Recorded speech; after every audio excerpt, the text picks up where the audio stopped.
Bonjour à toutes les femmes en Argentine. Je suis heureuse et ravie, en tant que femme tunisienne et au nom de toutes les femmes tunisiennes, de célébrer avec vous la fête internationale de la femme. Cette date du 8 mars doit nous rappeler, nous toutes les femmes sur la terre entière, l'importance du rôle clé que joue la femme dans nos pays respectifs, tant sur le plan familial, sociétal, politique et économique. Je vais commencer par me présenter. Je m'appelle Shiraz Latiri, j'ai 48 ans, je suis mariée et mère de 2 enfants. Je suis le fruit du système de l'éducation publique en Tunisie. J'ai fait mes études en Tunisie jusqu'à l'université.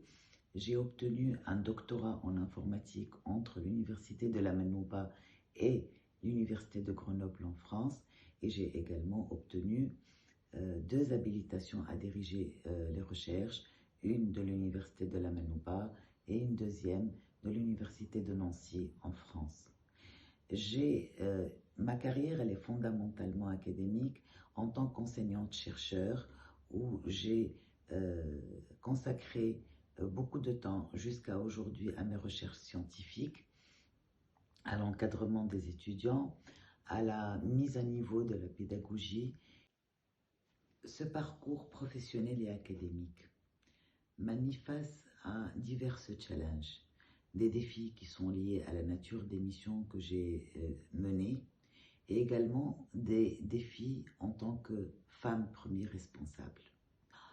En tant que femme premier responsable et dans certaines circonstances, on peut sentir que la femme premier responsable est stigmatisée.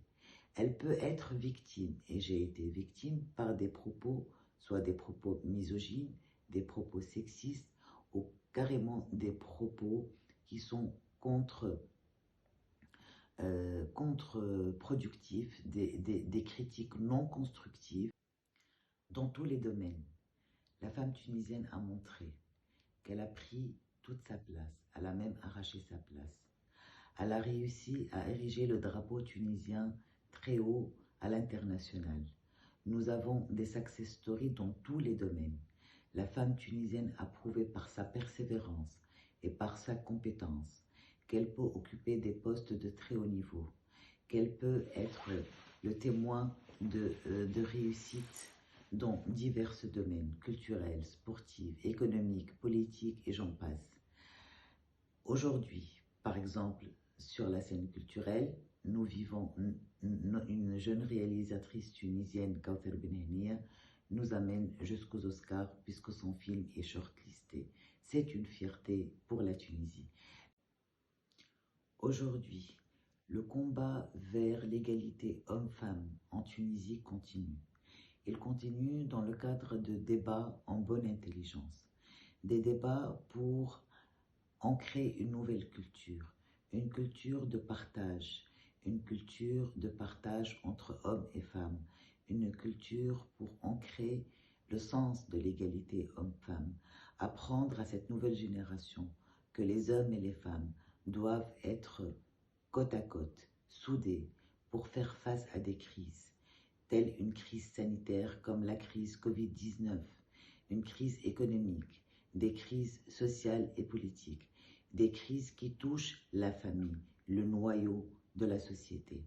Aujourd'hui, la société civile, les ONG, les institutions gouvernementales œuvrent, telles que le ministère de la Femme chez nous, œuvrent pour attaquer des problématiques de fond qui touchent la femme paysanne, la femme non éduquée, la femme violentée, la femme battue.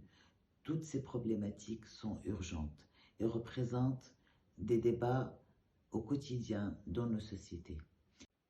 Je reste confiante que les femmes dans nos sociétés respectives vont continuer le combat, vont continuer ce combat par d'autres formes de militantisme qui sont basées essentiellement à l'éducation, à la culture, à éduquer leurs enfants au respect des femmes, à éduquer leurs enfants au sens de l'égalité entre hommes et femmes, à ne pas accepter à être soumises, aux maltraitées, aux violentées, ou battues. Ces femmes, nous les femmes, dans nos sociétés respectives, nous sommes les premières responsables et nous sommes les premières gardiennes de nos acquis.